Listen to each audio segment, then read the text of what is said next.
नमस्कार दोस्तों, आज के इस वीडियो में हम देखेंगे कि बिहार सरकार के माध्यम से जो है विभिन्न राज्य के सभी परंपरागत जो विश्वविद्यालय हैं और उसके जो अंगीभूत और राजकीय महाविद्यालय हैं उसको शिक्षा विभाग की तरफ से एक लेटर आया है।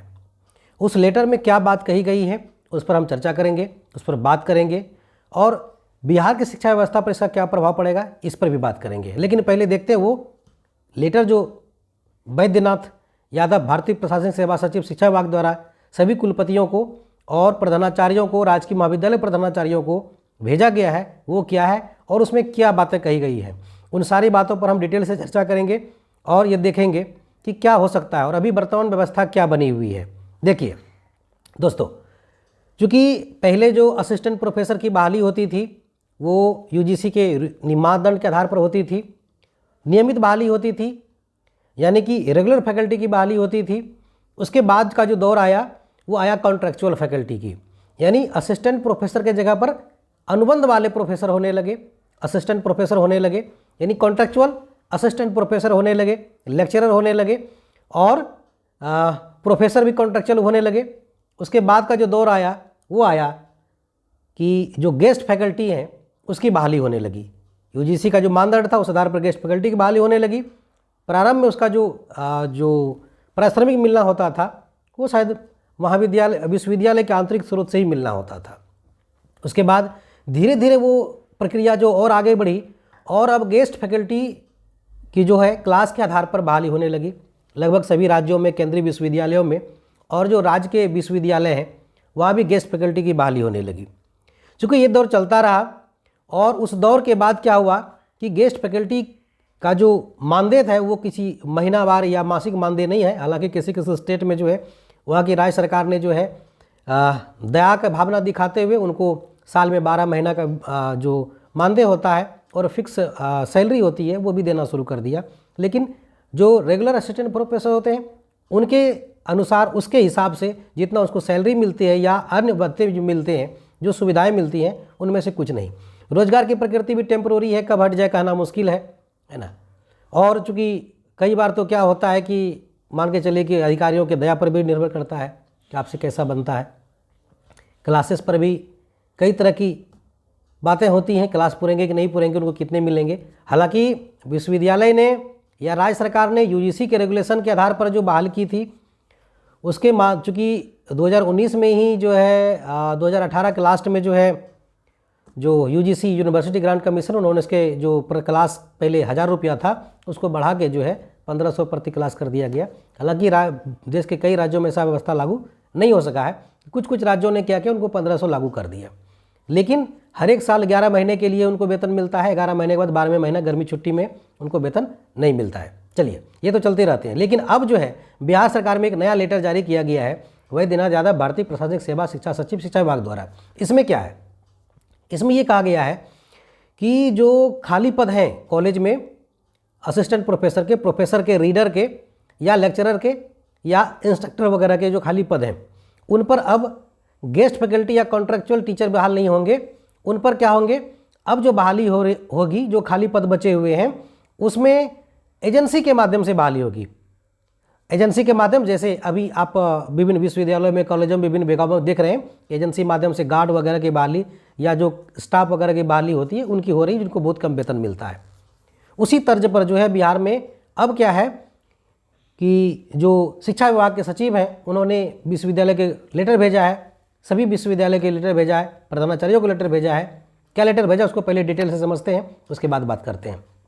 देखिए इसमें लेटर में है कि जो है राज्य के अंतर्गत संचालित विश्वविद्यालयों एवं महाविद्यालयों में शैक्षणिक प्रगति और अनुसंधान कुशलता की समृद्धि हेतु उच्च संस्थानों को उच्च स्तरीय संसाधन वक्ता प्रदान करने संबंध में विभागीय निविदा संख्या दिया है BSHEC/टेंडर HR 61/2023 418 दिनांक 21/10/2023।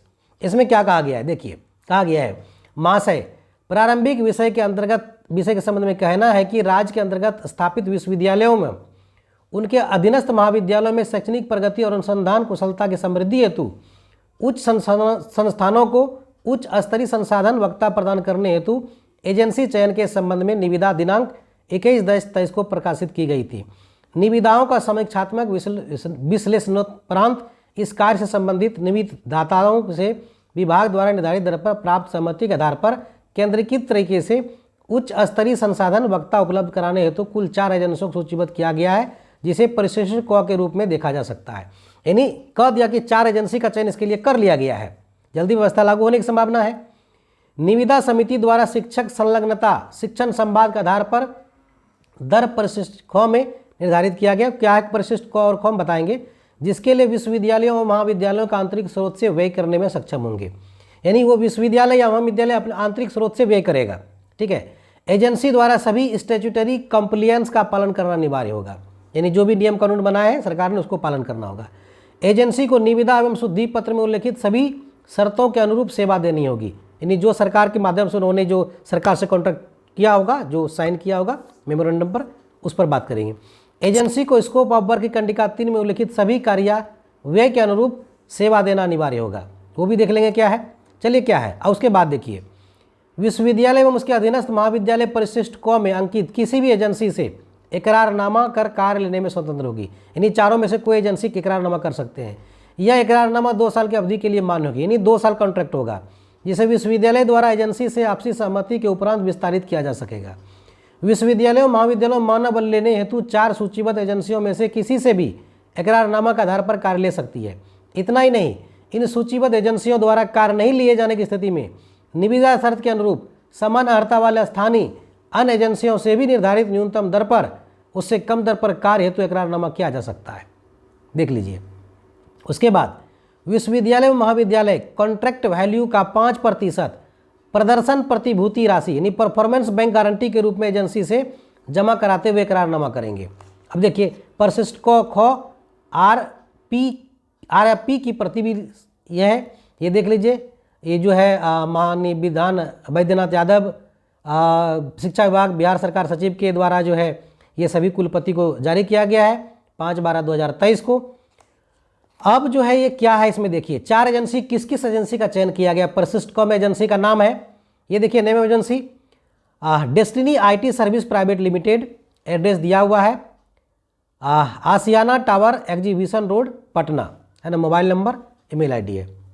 दूसरी एजेंसी है MSJKSV skill India private limited, ये X16 Ashiyana Nagar Khajpura Patna Bihar, mobile number ID भी है।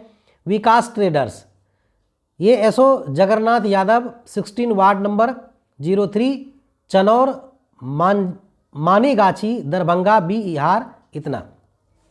और सिनोवी टेक्सिटी सर्विस इंडिया प्राइवेट लिमिटेड, ये है फरीदाबाद की कंपनी है, उससे इस 4 कंपनी से करारनामा किया है।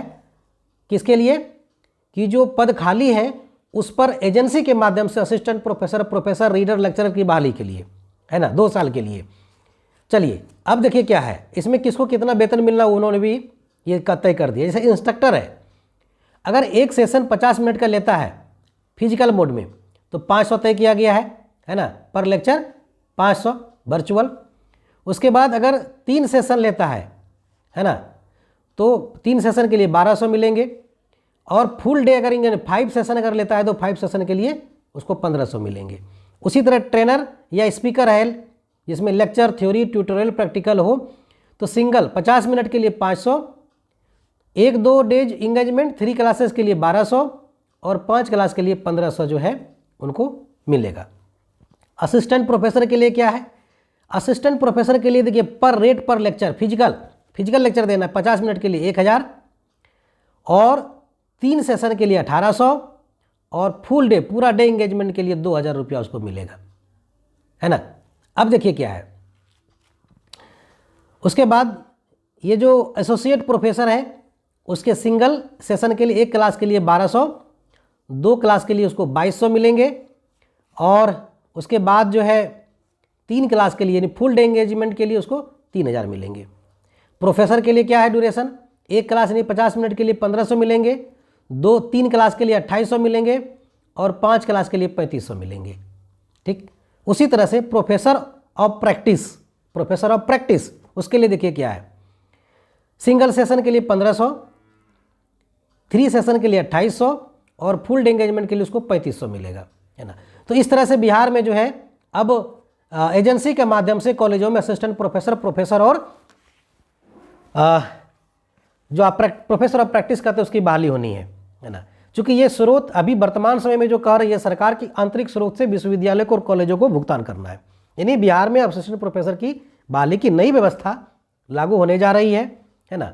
अब इस पर हम अपना विचार व्यक्त नहीं करना चाहेंगे, लेकिन ये जो व्यवस्था लागू हो रही है आप देख सकते हैं कि पहले क्या था, रेगुलर प्रोफेसर, रेगुलर लेक्चरर, उसके बाद कॉन्ट्रैक्ट वाला आया, उसके बाद गेस्ट वाला है, अब गेस्ट वाला के बाद अब एजेंसी वाला आया, है ना।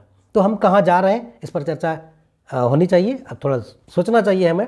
चलिए खैर जो भी हो, लेकिन फिलहाल जो खाली पद है उन पर जो सरकार जो पद है खाली उन पर भरने की जो है पूरी तरह तैयारी है। जो खाली पद है यानी कुल मिलाकर भविष्य में 2 साल के लिए जो है लगता नहीं कि वैकेंसी आने वाली है। खैर कोई बात नहीं।